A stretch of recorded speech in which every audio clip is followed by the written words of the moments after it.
Hello ಸ್ನೇಹಿತರೆ, ನಮಸ್ಕಾರ. ಇವಾಗಂತೂ ಹೊರಗಡೆ ವೆದರ್ ಹೇಗಿದೆ ಅಂತ ನಿಮಗೆ ಗೊತ್ತು ಅಲ್ವಾ? ಈ ಚಳಿಗಂತೂ ಖಾರವಾಗಿ ಏನಾದ್ರು ತಿನ್ನಲೇಬೇಕಪ್ಪ ಸ್ನ್ಯಾಕ್ಸ್ ಅಂತ ಅನಿಸ್ತಾ ಇರುತ್ತೆ. ಸಂಜೆ ಆದರೆ ಸಾಕು ಏನು ತಿನ್ನೋಣ ಅಂತ ಯೋಚನೆ. ಹಾಗಾಗಿ ಇವತ್ತು ಮನೆಯಲ್ಲೇ ನಾನು ಸಿಂಪಲ್ಲಾಗಿ ಚುರ್ಮುರಿ ಮಾಡ್ಕೊಂಡಿದ್ದೆ. ಆ ರೆಸಿಪಿನ ಶೇರ್ ಮಾಡ್ತಾ ಇದ್ದೀನಿ. ಏನಿಲ್ಲ, ಒಂದು ಪಾತ್ರೆನ ತೊಗೊಂಡಿದ್ದೀನಿ.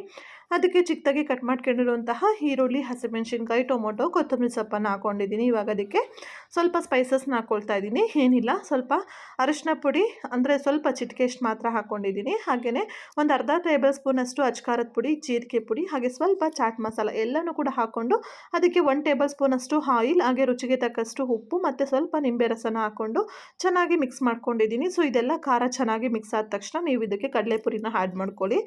ನಿಮ್ಗೆ ಎಷ್ಟು ಬೇಕಲ್ವ ಅಷ್ಟು ನೋಡಿಕೊಂಡು ಆ್ಯಡ್ ಮಾಡಿಕೊಂಡು ಮೇಲ್ಗಡೆ ಅದಕ್ಕೆ ಸ್ವಲ್ಪ ಮಿಕ್ಸ್ಚರ್ನ ಹಾಕ್ಕೊಂಡು ಚೆನ್ನಾಗಿ ಮಿಕ್ಸ್ ಮಾಡಿಕೊಂಡ್ರೆ ಸಖತ್ ಟೇಸ್ಟಿಯಾಗಿ ಹಾಗೆ ಸಿಂಪಲ್ ಆಗಿರುವಂತಹ ಚುರುಮುರಿ ರೆಡಿಯಾಗಿ ಹೋಯಿತು. ನೀವು ಕೂಡ ಟೇಸ್ಟ್ ಮಾಡಿ, ಈ ಮಳೆಗೆ ಸೂಪರ್ ಆಗಿರುತ್ತೆ. ಖಂಡಿತ ಟ್ರೈ ಮಾಡಿ.